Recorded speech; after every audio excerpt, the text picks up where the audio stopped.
Allah Taala Nisa сүрөсүндө намаз момундарга убактысы белгилүү bir парз дейт.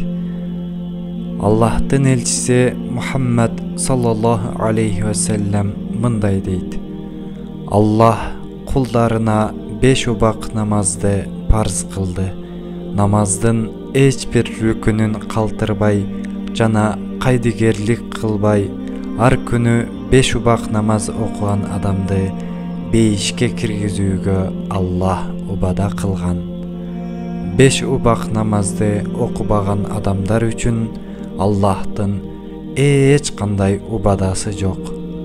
Кааласа аларды тозокто азаптайт, кааласа ырайымы менен бейишке киргизет. Аллахтын элчиси саллаллаху алейхи ва саллям дагы мынтип буйрду: Силерден бирөөңөрдүн эшигинен бир дарыя акса жана ошол дарыяда күнүгө 5 жолу жуунса, эмне деп ойлойсуңар? Анын денесинде кир калабы? Бул суроого сахабалар айтышты: Бул учурда анын денесинде эч кандай кир калбайт, эй Алланын элчиси. Ошондо Алланын элчиси саллаллаху алейхи ва саллям мынакей: Кудум ушул суу сыяктуу намаз да адамдын бардык катачылыктарын жана күнөөлөрүн кетирет. Башка бир хадисте пайгамбарыбыз саллаллаху алейхи ва саллям чоң күнөөлөрдөн сактанып 5 убак намаз окугандын ар бир намазынын ортосундагы кылынган күнөөлөрү кечирилет деп айткан. Аллах Таала мындай дейт: Күндүздүн 2 тарабында, түндүн да таңга ыктаган бөлүгүндө намаздарды толук аткаргыла, себеби жакшылыктар жамандыктарды кетирет. Бул түшүнгөндөр үчүн бир эскертүү. Имам Муслим, Имам Бухари жана башка хадис аалымдары Ибни Мас'уд, Аллах андан разы болсун, мындай риваят кылышкан: Бир адам чоочун аялды өөп коет жана ал ишин барып пайгамбарыбызга айтып берди. Мунун каффаратын, тагыраагы күнөөсүнүн жазасын тартууну каалап жаткан эле.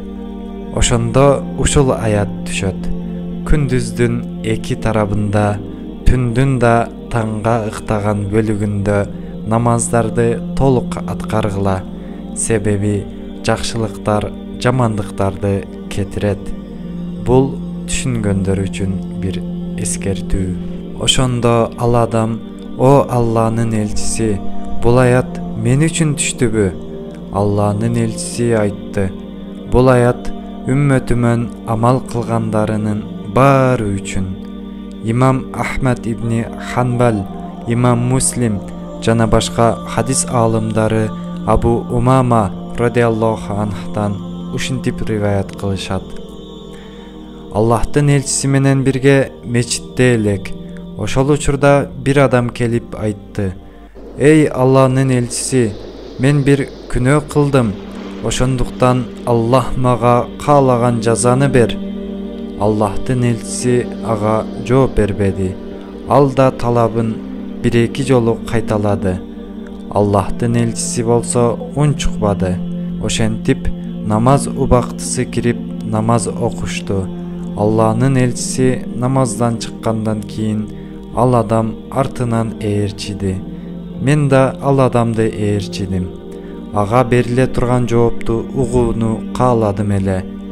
Пайгамбарыбыз саллаллаху алейхи ва саллям андан сурады: Үйүңдөн чыгып жатканда дааратыңды толук алып чыктың беле? Адам: Ооба, эй Алланын элчиси. Пайгамбарыбыз саллаллаху алейхи ва саллям да: Андан кийин биз менен намаз окудуңбу? Ал да: Ооба, эй Алланын элчиси. Ошондо пайгамбарыбыз саллаллаху алейхи ва саллям: Андай болсо Аллах күнөөңдү кечирди, деди.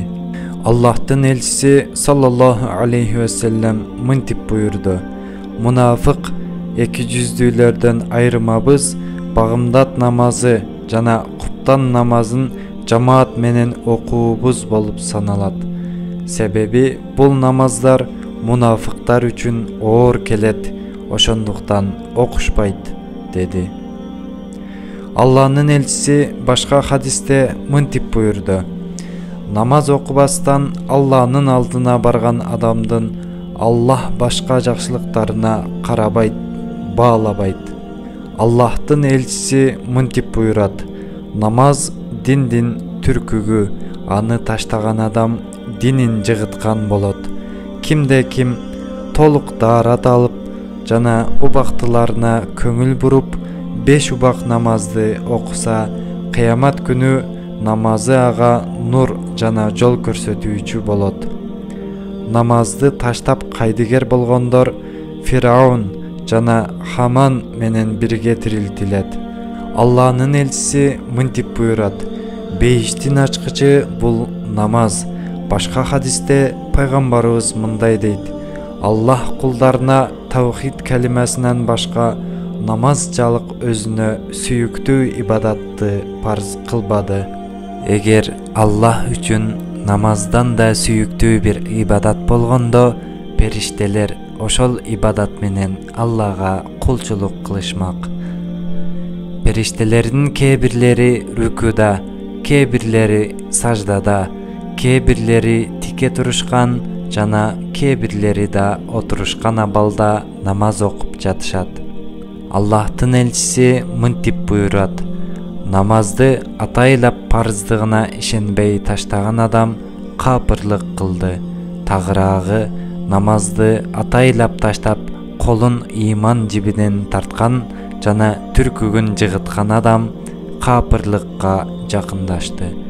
Абу Хурайра радиаллаху анху мындай дейт: ким даарат алса, дааратты да толук кооз кылып алса, андан соң намаз окууну ниет кылып үйүнөн чыкса жана ал намаз окуу ниети менен жүргөнчөлүк убакыт ичи намаз окуп жаткан сыяктуу болот.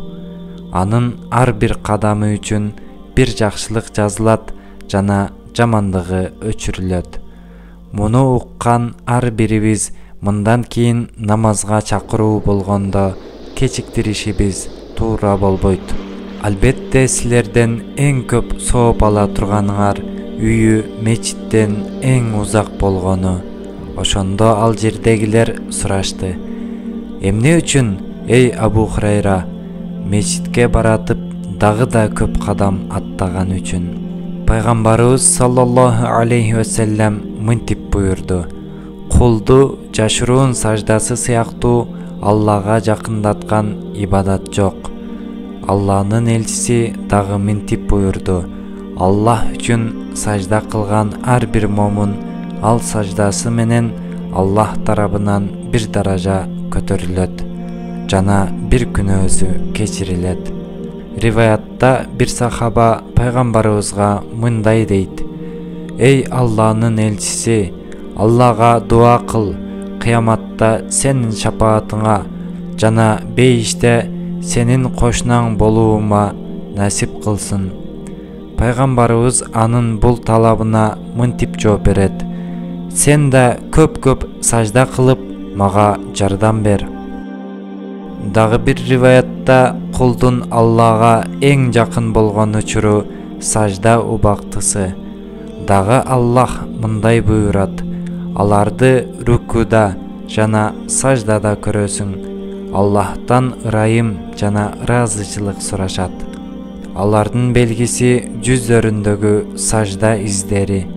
Кээ-бирлери сажда изи бул сажда кылганда жердеги бешенеге жабышкан чаң топурактар дешет. Кээ-бирлери да аятта айтылган сажда изи бул такыбачылыгы себептүү ички дүйнөсүнөн жүзүнө чачырап турган такыба, Аллахтан коркуу жана Аллага болгон сүйүү нуру деп ачыкташат. Укба бин Муслим рахматуллаху алейхи айтат: Аллахтын пендедеги эң жакшы көргөн касиети бул пенденин Аллага жолугууну каалоосу. Кул да Аллага эң жакын болгон учуру саждада болгон учуру, кулдун Аллага эң жакын болгон учуру сажда учуру. Абу Хурайра риваят кылат: Ихсан бул Алланы көрүп тургандай ибадат кылууң. Сен аны көрбөсөң да, ал сени көрүп турат. Эгер сен аны эстесең, ал да сени эстейт. Ал сени эстегени үчүн өзүн эстөөнү сага насип кылды. Эгер эч эстебесең, демек ал өзүн эстебешиңди каалаптыр. Урматтуу бир туугандарым, бизди жаратып, бизге ушунчалык көп неаматтарды берген Аллах Тааланы дайым эстеп унутпайлы. Жана бизге берген неаматтарына шүгүр катары ага ибадат кылайлы. Ассаламу алейкум ва рахматуллахи ва баракатух.